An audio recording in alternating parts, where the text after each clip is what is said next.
It happened during the filming of a gritty crime thriller set in an abandoned factory on the edge of Atlanta. The kind of place that smells like rust and ghosts, where every creak of a floorboard makes your spine question its choices. The production team had scouted it for weeks, calling it authentically decrepit. I was working as a camera assistant, mostly keeping my head down and trying not to screw up, especially around the big stars. But everyone knew Denzel Washington was different. He had this presence, like when he walked on set, even the dust settled. He wasn't loud or flashy. He just was. The crew respected him, not because he demanded it, but because something in his silence said, "I've been through things you wouldn't believe." That day started like any other, long hours, coffee thicker than oil, and the constant buzz of walkie-talkies barking about cables, lighting, and where the hell is the fog machine? The scene they were shooting was intense, a drug bust gone wrong. Denzel's character was supposed to break through a rusted metal door, gun drawn, shouting lines that made your skin crawl. The pyrotechnics team had rigged some controlled blasts to simulate small fires after a fake grenade went off. Everything was cleared. Everything was safe. Or so we thought. I was adjusting the angle on a secondary camera when I smelled it. Burning plastic. It wasn't part of the scene. I turned and saw it. A stack of old wooden crates, likely older than anyone on set, catching fire faster than I thought we could. The problem was, nobody else noticed yet. Everyone was focused on Denzel, who had just kicked the door open for take number 4. Then came the boom. Not from the fake grenade, but from somewhere beneath the floor, something structural. The flames surged up one wall, catching a thick black curtain, and that was when the screaming started. People scattered. The assistant director was yelling to cut. Extras were tripping over each other, and the air filled with a choking cloud of smoke and panic. I dropped to the ground and started crawling towards the nearest exit when I saw her, Kara, the script supervisor. She was pinned under one of the lighting rigs that had collapsed when the ceiling gave a groan like it was about to come down. Before I could move, someone else reached her. Denzel. He wasn't running. He wasn't yelling. He was just moving fast, focused, the same way he delivered lines, only now he was dodging falling beams. He grabbed the rig like it was a broomstick and heaved it off her like he'd done it 1,000 times. "Can you walk?" he asked her, calm like a surgeon in the middle of chaos. She nodded, but she was shaking so badly he had to half carry her. And that's when I realized the exit they were heading toward was already engulfed in flames. Smoke was thick now, like some angry spirit crawling across the floor, and visibility was down to maybe 3 feet. The only way out was through the back, past a storage area nobody had used in decades. That's when Denzel turned and shouted, "Everyone, this way. Follow my voice." And damn if people didn't listen. He led us through the smoke like a man who'd walked through fire before, like he'd already made peace with the heat and was just waiting for the rest of us to catch up. I was right behind him, my heart thudding so loud I could barely hear anything else. Kara was clinging to his arm, barely conscious now, and a few more crew members had gathered, stumbling through the haze like drunk ghosts. The storage room was a mess. Piles of old equipment, broken props, even mannequins from who knows what movie shoot decades ago. It looked like a museum for forgotten Hollywood nightmares. Denzel didn't hesitate. He kicked through a barricade of rusted scaffolding, sending a crash echoing through the smoke, and shoved open a metal side door that nobody had used in years. The hinges screamed, and for a second, I thought it was jammed, but then it gave way, opening to a narrow, overgrown alley that led to the street. Fresh air hit us like a slap, cold and wild and full of sirens. Fire trucks were already pulling up, lights bouncing off the walls like a disco for the damned. We spilled out one by one, coughing, eyes red, but alive. Denzel didn't stop. He turned around and went back in. I swear, I froze. My legs just said no. But he was already disappearing into the smoke again like he had unfinished business with it. Somebody tried to stop him, a grip named Mikey, but Denzel just pushed past. "There are still people in there," he said. And there were. The boom must have knocked out comms, because the sound guy, 2 PAs, and the prop supervisor were still unaccounted for. Nobody knew where exactly they were. And here's where it gets unreal. Denzel found them. The man doesn't have a firefighter's training. He's not some Navy SEAL. But he knew that building like it was a set he'd rehearsed on for years. He got them all out, one by one.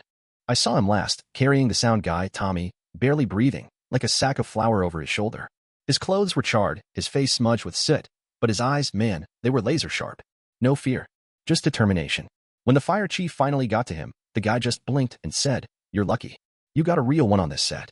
Paramedics took over, and for a while it was just chaos, stretchers, oxygen masks, crying, hugging, disbelief.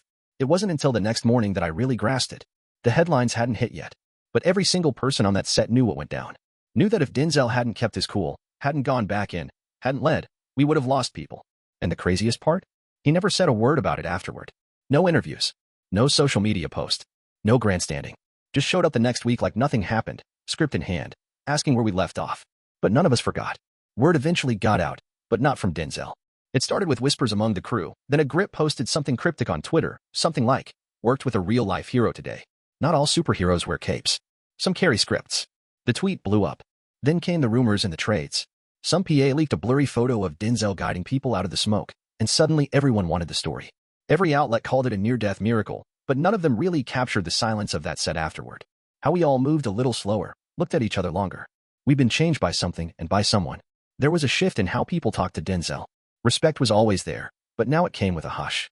Like people were afraid to jinx something sacred. He still refused to talk about it publicly. Said, I came here to tell a story, not become one. But we knew. We knew.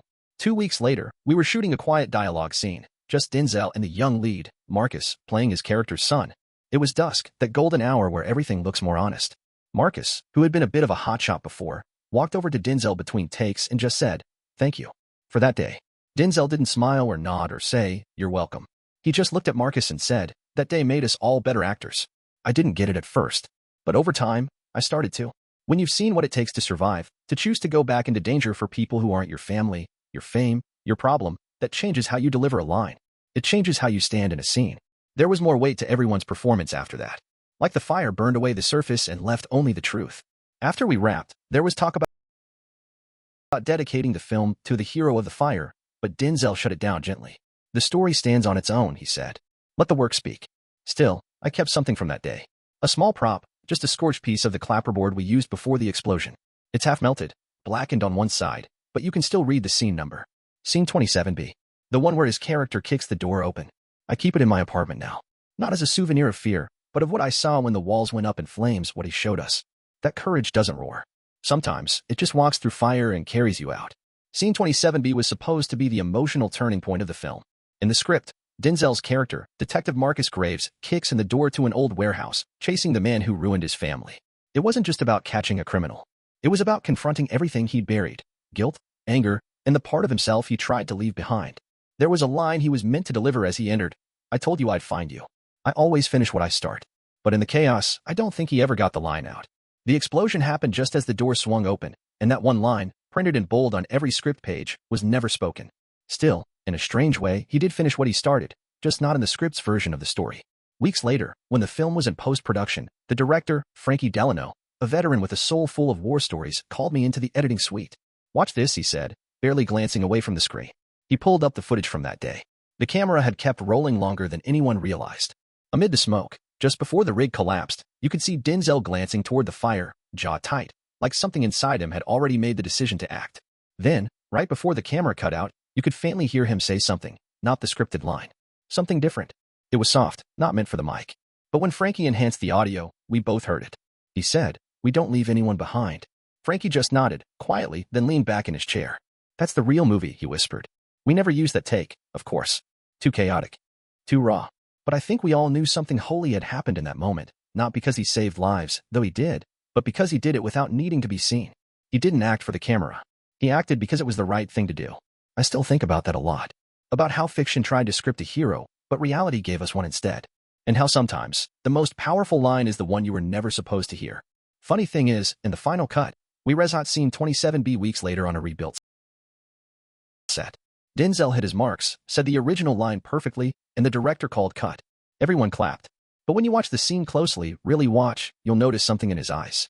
Not just performance, not just pain, but memory. A flicker of firelight behind the lens. And I'll always know why. The premiere was held in downtown Los Angeles at the historic Orpheum Theater, the kind of place with velvet seats and chandeliers that remember better days. The air buzzed with designer cologne, forced laughter, and camera flashes. Everyone looked polished, untouchable.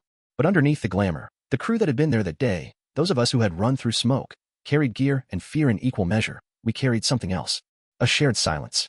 A bond you don't speak about at parties. I hadn't planned to go, honestly. I still had nightmares sometimes, thick black smoke, the crack of wood giving out. But then Kara, the script supervisor Denzel carried out that day, texted me just hours before, you should see how it ends. We both need to. So I went. We sat in the back row, away from the red carpet crowd. When the lights dimmed and the studio logos faded into that first wide shot, I felt my chest tighten. Every second of film felt heavier now, layered with what we lived through. And then came scene 27B. The moment filled the screen, Graves kicking the door open, gun raised, eyes burning with rage and resolve. He stepped into the darkness, and the line dropped like a match. I told you I'd find you. I always finish what I start. But then, something happened. Just before the cut, the director had left in an unscripted second, barely noticeable to anyone who wasn't there. Denzel paused, just for a breath. His character looked off-screen for a fraction of a moment, like he saw something or someone through the smoke. To most viewers, it was just good acting. To us, it was the realest thing in the whole damn movie. The credits rolled. Applause thundered through the theater. People stood, cheered, shouted his name. But Denzel wasn't in his seat. I turned, confused, until I spotted him in the side aisle, quiet, hands in his pockets, watching the screen like he was mourning something only he could see. After the crowd thinned out, I found him in the lobby. He was still in that same simple suit, no entourage, just sipping ginger ale like he had nowhere to be. I didn't know what to say, so I just said the truth. You didn't have to go back in. He looked at me. I soft, but steady. That's where the story was. I nodded, not fully getting it until later. Because stories aren't just what's written. They're what we choose when the cameras stop rolling. Who we become when no one's watching.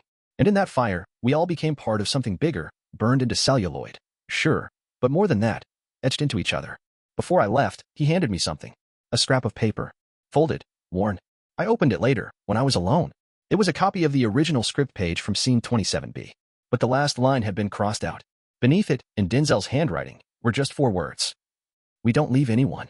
And I knew somehow that wasn't just a line anymore. It was a promise. One he kept, then walked away from like a man who didn't need to be a legend to leave a legacy.